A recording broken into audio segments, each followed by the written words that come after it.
Alright, okay, this time we are going to do a quick video. I've tried all day, not all day, but most of the day, some of the day, to do a quick video. And so now we're going to do it, and it's just going to be a very, very silly one. So we're just going to talk about two random things that I've picked up recently, just for fun. And the first thing, and I'm going to film it on a different camera at a very odd angle, just to see how it looks. But anyway, so today I picked up this book from the op shop. So I'm a big fan of pick-a-path books, or that kind of style from when I was a kid. And of course I'm a big fan of retro computing, because I grew up at the time when retro computers were not retro, they were in fact the thing that you had that was current, and that if you had them you were like the cool person. But anyway, so I got this, and it says Input and Investigation by Lewis and Floyd McCoy. It's a solve it yourself computer mystery. So this, I've never seen these ones before, so I've seen lots of different series of this kind of book, but this one is weird. I haven't actually looked through it, so I don't know how this is going to work. So this is why I'm doing it, because it's going to be a quick video, but the point is it actually has program code in it. So I'm going to have a quick look. Look, that's the dedication on the front cover. So they've actually written this in a language called BASIC, so I have to zoom in a little bit.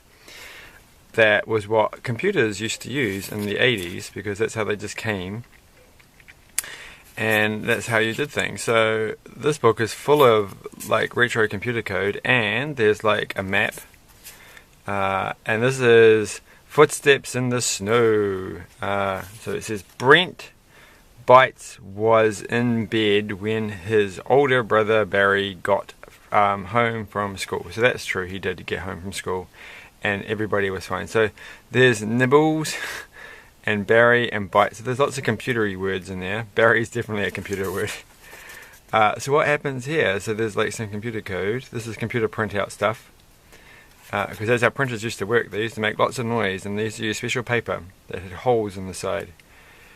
And which I think I still have a little bit left. I had a huge pile once, and I sold it to somebody. So, but I did keep some, because it's good to keep some. But let's just keep going through. So I'm assuming that at some point there's a pick-a-path bit, and there's a little program, and that little thing just prints out a whole bunch of stuff and input stuff, and then it prints out something.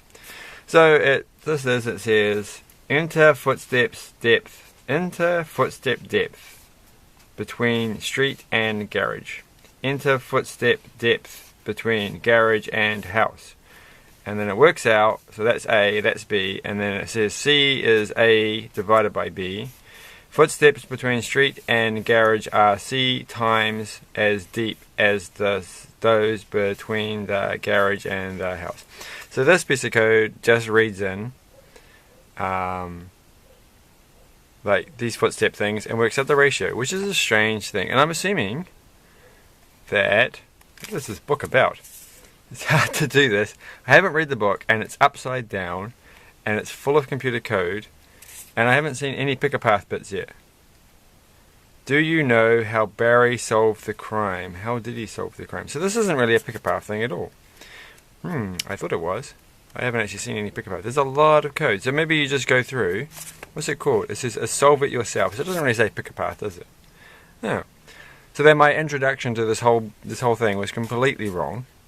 It's just entering a lot of code. So strange. A computer book I've never seen before, and it just gets more and more complicated. And there's people. I wonder who actually read this book and who enjoyed this book, because I certainly never saw this when I was a kid. Maybe I'll go through and read it and see if I can solve things. But there, that was kind of interesting, even if it wasn't quite what I thought it was. And what have we got? That didn't take too long. And the other thing I bought recently from another op shop, and this thing is the Z-Tricks Magic and Exciting Magic set. So if you've had the non-exciting magic trick set, now it's time to upgrade to this one, because it's definitely. So I saw this price thing. Is this like South African or something? I don't know where it comes from, or it could be anywhere at all in the whole world. But it came with these things. I'm not going to do the magic tricks. There's not too many of them. They look kind of silly. This is the unequals rope tricks. I'm not going to show you that actually, because I'll give it away. that doesn't actually look that exciting. The sucker card was not too good, but the thing that really got me about this, it did come with a pack of cards. I'm not too sure if that's meant to be in here. It probably is. And some other things, but it came with this, which is so this is for and I just thought this was funny, because it is funny, in a terrifying way. But this is the pet matchbox, right? So this is a pet matchbox, and you can do this magical trick thing where you make it open and close, which I actually recall seeing in a book somewhere. So this is like a common trick. Maybe it's in one of those Osborne Magic Tricks books that people had when I was a kid. And anyway, so it does that, and then you can do all these little flips, and you can make it do things in your hands. And maybe we'll try that at some point. The thing that got me, because this is a kid's magic trick book. Where's the age range on this thing? Well, it doesn't say for adults only. That's for sure. But here we go. It says ages 8 to 108.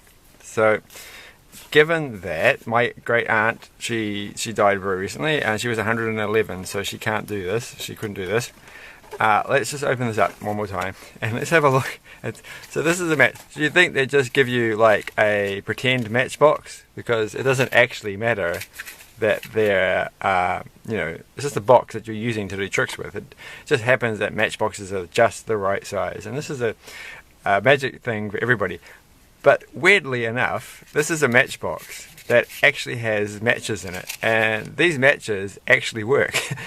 These are real matches in a matchbox for a 8-year-old's magic set, which is like, wow, that's just imagine somebody bought this for their kids, and they've just given their kids a pile of matches to play with in their own and a whole bunch of flammable paper and a cardboard box to spend. And look at this. Like seriously, if I was a kid, I'd be tempted to set one of these bits on fire. So this in that sort of sense, it's a disaster, this whole thing. So I would be reluctant, to be honest, to buy this for my kid. So yeah, I just thought that's my quick video. I think it's about 8 minutes now, so we'll finish there. And so I thought it was funny. It's funny. It is funny. It's funny in a terrifying way, in a way that will give you nightmares and worry about all the other magic sets that you've given your children. Or if you're a child, you might be like, are there matches in my magic set? And you'll be like, ooh, I want some matches. Don't play with matches if you're a kid, because they are very, very dangerous, and fire is very, very bad. Trust me on this. I know this. And if you're a parent, like if I was a parent, I'd probably like arrange specific time for kids to play with matches that you can supervise them and explain all the dangers so they get it out of their system, because I played with matches when I was a kid, and I'm pretty sure all kids do. So if you just have to accept it, just supervise them, and if you are a kid, just ask your parents if they can supervise you playing with matches so you can get it out of your system. Maybe burn your finger and go, oh man, these are dangerous. So yeah. Thanks for that, and that's my quick video. Finally, I've made 3 other videos today, so I'm all blocked up on videos. So thanks for that, and have a good night, and like, share, and subscribe.